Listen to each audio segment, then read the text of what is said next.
everything in life, yes, everything, was happening for you, not to you. Today, we are diving deep with the radiant Julie Heaton, author, mentor, and health and wellness coach, an energy alchemist. With decades of corporate grit and a soul mission to guide others into their best lives, Julie's wisdom shines bright through her books, the Manifestor's Playbook, Workbook, and a children's series, The Adventure of the Fabulous Three. We are about to unpack the real power behind gratitude, miracles, and how to shut down the negative self talk for good. So let's get grounded and lit up because this one's all heart. So, Julie, how has gratitude shifted your life personally and professionally? That's such a good question. I always say start with gratitude on any spiritual path. It When you wake up in the morning and think about how grateful you feel to be alive and to have shelter and to have a body that you can move in versus waking up and feeling disgruntled that maybe you didn't get enough sleep or it's raining again or whatever is in your line of sight that you're not pleased with makes a big difference in your life to start first thing in the morning just picking out all the positive things you can find, and it's really everything. If you're alive, you should be grateful, in my opinion. And I'll tell you, gratitude for me has changed my life immensely.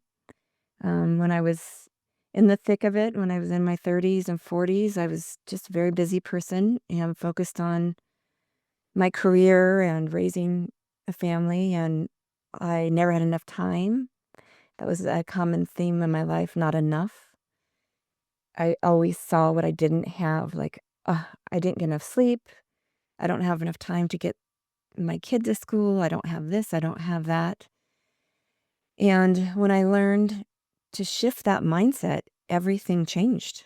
You you make time. You find time. The time's abundant. It's what you do with your time. And instead of rushing all over the place, you can still have a purpose and get to where you're going, but you don't need to feel rushed and harried. Just be so grateful for every breath in the morning and the all day long. It's just a good practice in the morning and at night before you go to bed to remember why you're so grateful.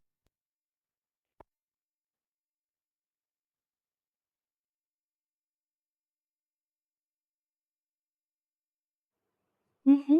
Absolutely. So, do you remember a moment where gratitude completely changed how you saw a situation? Oh, yeah. I mean, I remember a moment from today where gratitude changed my situation. I,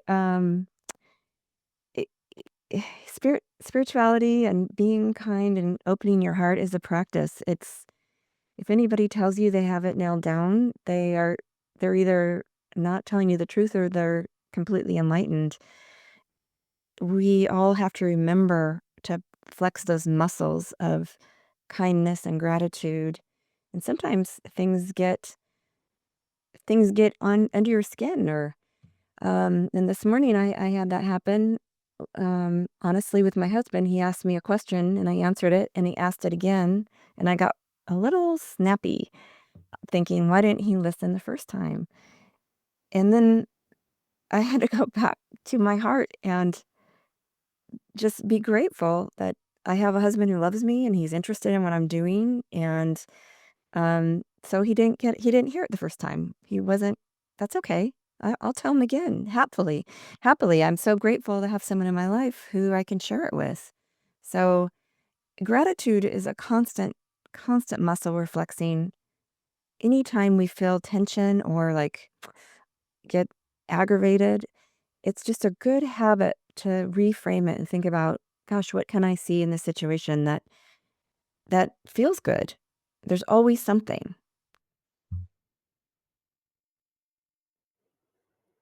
That really brings home how gratitude isn't just a mood, it's a mindset. And in a world driven by comparison, it's a powerful anchor. I agree. Mhm. So, you believe everything's a miracle. And that's beautiful, but also bold. How do we begin to see life that way? It's crazy to me that we don't see life that way. Everything we do is a miracle. The fact we're on this earth with all these beautiful things around us and the earth spinning and the sun rotating and we're on this podcast where we're talking to each other over energy, over electronics. That's a miracle. I I don't life really changed for me when I started witnessing everything as a miracle versus nothing as a miracle. And it's um if you look at a flower, it's a miracle. It grows out of the ground uh, and especially if it has a smell to it and like a rose and then you smell it and it just brings up the good feelings in your body. I mean, smelling a rose can change your whole day. I just in my book, I talk about getting food poisoning and being very, very sick for several hours, and I won't go into details about it, but at some point, I thought, "How could I be throwing up still? Like, how could there be more in there?" And then I thought, "Oh my gosh, my body is so miraculous. It's gonna get everything out that's not good for me. It knows it needs to expel every little ounce of anything that's going to harm it." And it just kept going until it was done, and then my body was like, "Okay, you're fine now, go on." That's a miracle. Our bodies are miracles. And honestly, I could go on this topic, I mean, I for days, but that's that's the gist of it. Mm-hmm. And that's amazing. So, what do we do on days that don't feel like a miracle at all? Listen, I have those days, everybody has those days, and that's where you really have to dig a little deeper. Sometimes it's okay to if you're feeling sad or blue, have the feeling, don't try to squish it away. Just have the emotion, feel it, and ask the questions. Gosh, why am I? Ask yourself the questions. Don't ask other people. Um, Close your eyes and feel into your body and see where you can feel if you're sad and ask it questions. Why are you sad? Can I do anything for you? And sometimes we just need a couple days to recover from the world and all the information coming at us and it's okay to be sad once in a while or mad. The trick is to let yourself feel it and then don't live there. You can take a little vacation there, but don't live there. Practice your gratitude lists. Go through the reasons why like what can you see right in front of you? What are 5 things that you can see right in front of you that you're grateful for? It could be that you have a clean towel to use after your shower. It could be your smile. It could be anything. And try to live in the moment. Try to be very present. A lot of times when I'm not feeling it, when I'm a little down, I'll do breath work. I'll move the energy through my body with breath. That helps out quite a bit. Moving stagnant energy. Sometimes we don't take deep breaths. We take shallow breaths. And if you need to move some things, you can take a deep inhale for 6, hold it for 6, and exhale it for 6, or really any amount of seconds you want to do it. Do that 5 or 6 times, and it really helps move the energy around. But life is full of things. We're not just one thing. And we have it's a miracle we have all these emotions. We get to have all these emotions. And anger tells us something, sadness tells us something, happiness tells us something. They're all clues to the places where we need to dig a little deeper or just be grateful. If you pay attention to when you're angry or sad, it's a really great opportunity to dig deeper into something that wants to be healed inside of you. So I now look at when I get triggered or tripped up, I think, oh, good. Oh, goody. I have another place I can dig deeper inside of myself. Did that answer your question? Yes, it did. And it's so comforting to hear that it's okay to have those messy, miraculous days too. Because the shift might be in how we are looking and not what we are looking at. Right. Right. Mhm. We're not perfect. We're just practicing, this is life is practice. We're just doing our best every day, and sometimes our best looks like sitting on the couch and watching mindless TV for a few hours, to get yourself kind of back in your body, and sometimes your best is hiking up a hill, It just it's what is as long as we're doing our best every day, that's right. That's what we're doing. Absolutely.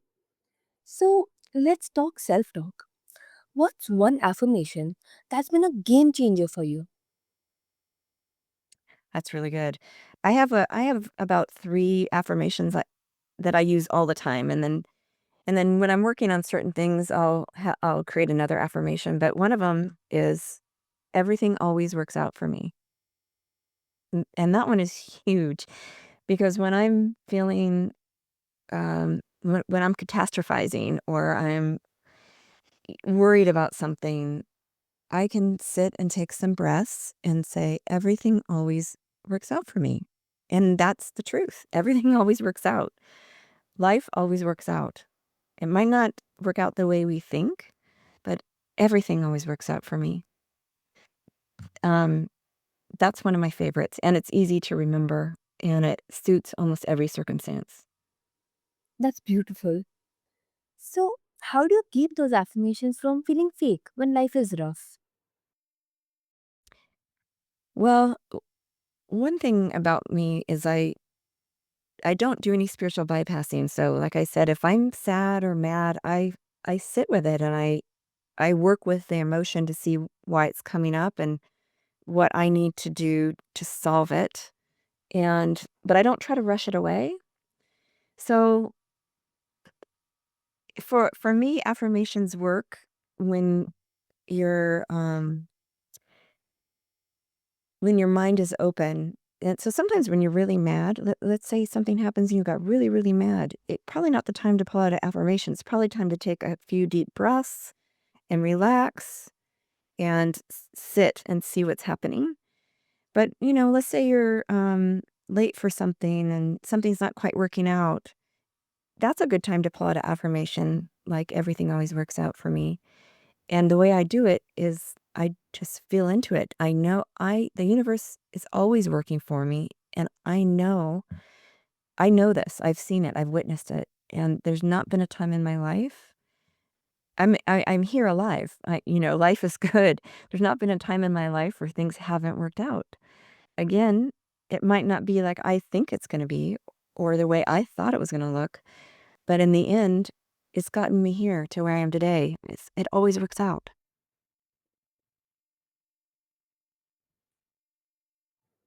That's amazing. So, it's less about forcing positivity and more about choosing a new truth. We love that. Yes, for sure.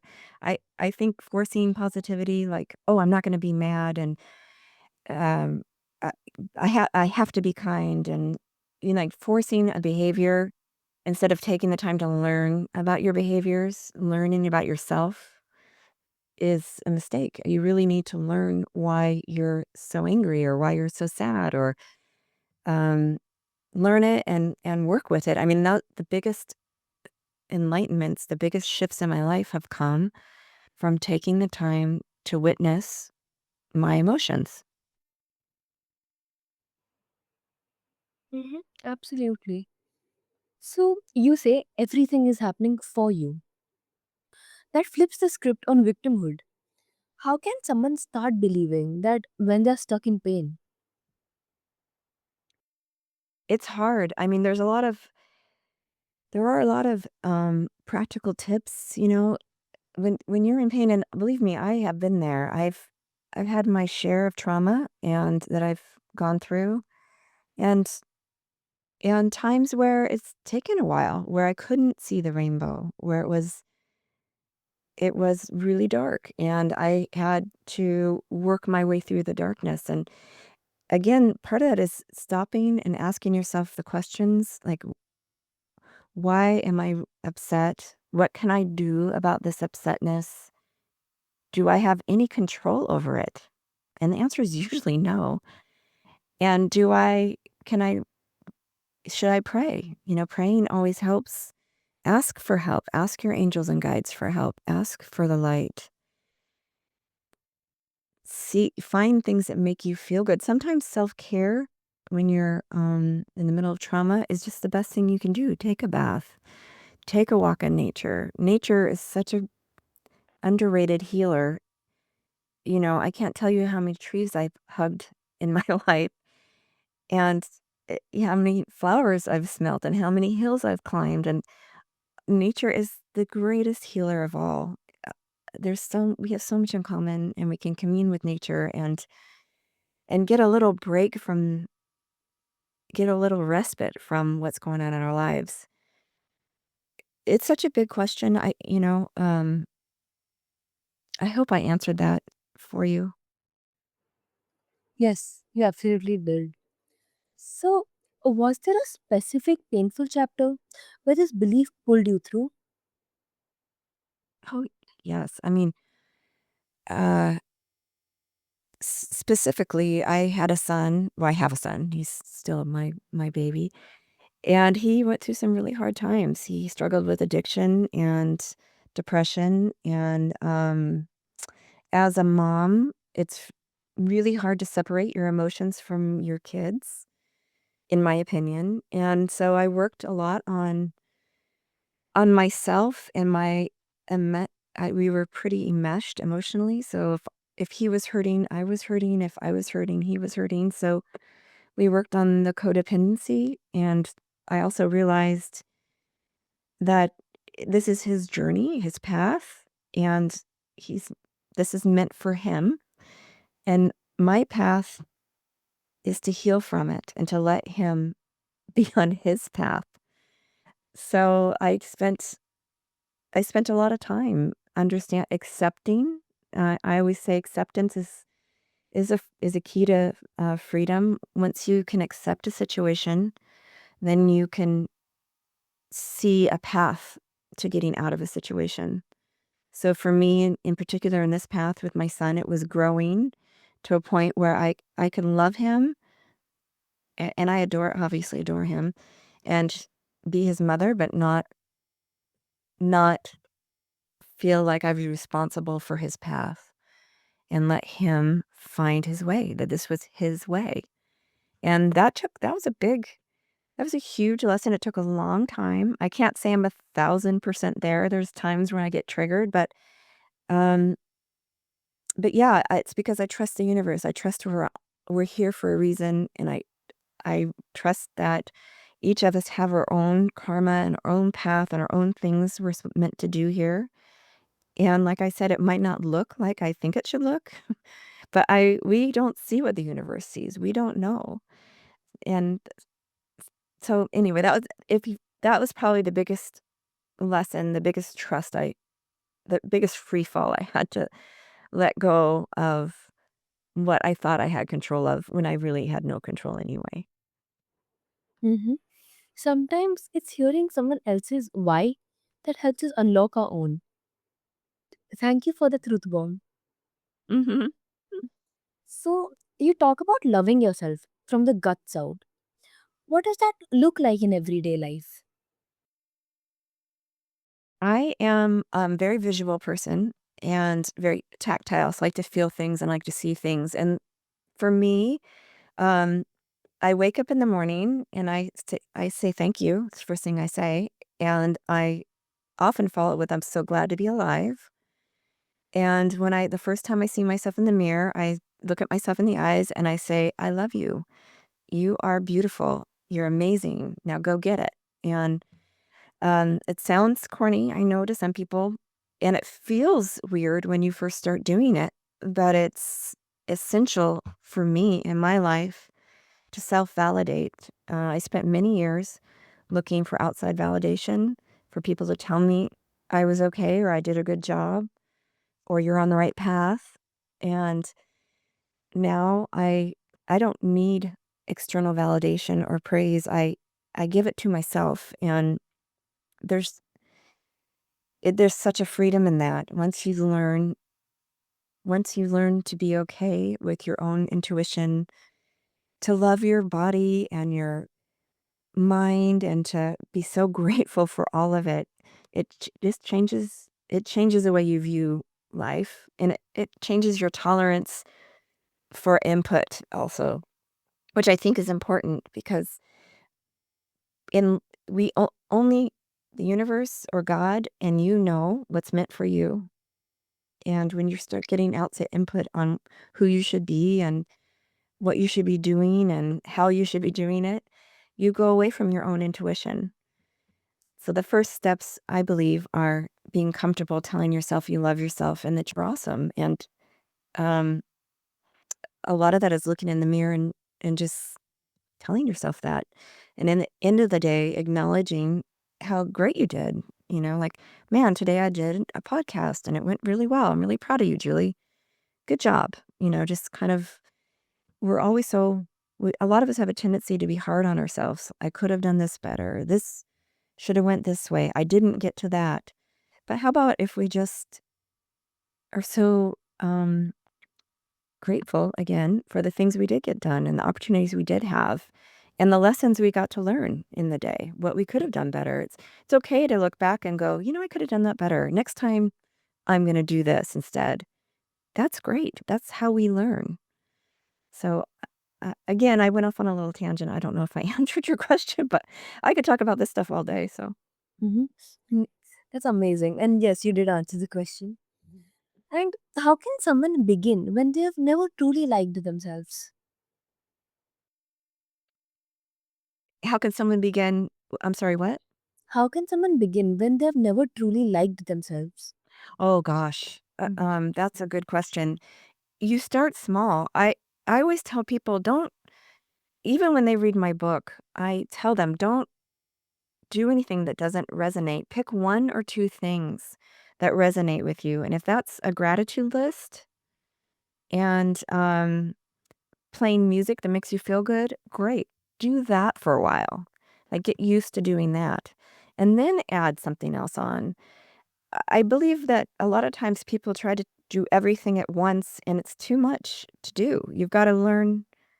Again, it's a practice and you gotta flex that muscle. You gotta learn how to do it and how to be good at it and how to feel it. And so when you're looking at yourself in the mirror and saying, "Hey, I love you," it might feel awkward and weird at first, but if you keep doing it and look at yourself in the eyes and realize what a miracle you are, just feel it. After a while, it'll be a muscle. You'll just look at yourself in the mirror and it'll be, "Hey, you, I love you." It'd be great. So I'd say if someone doesn't like themselves, pick one thing, and I think a gratitude list is the easiest thing to pick, and pick one thing you like about yourself. One thing. It could be your smile. It could be your fingers. It could be your hair. It could be your brain. Just pick one thing and be so grateful and acknowledge that. And then expand the list as you get comfortable.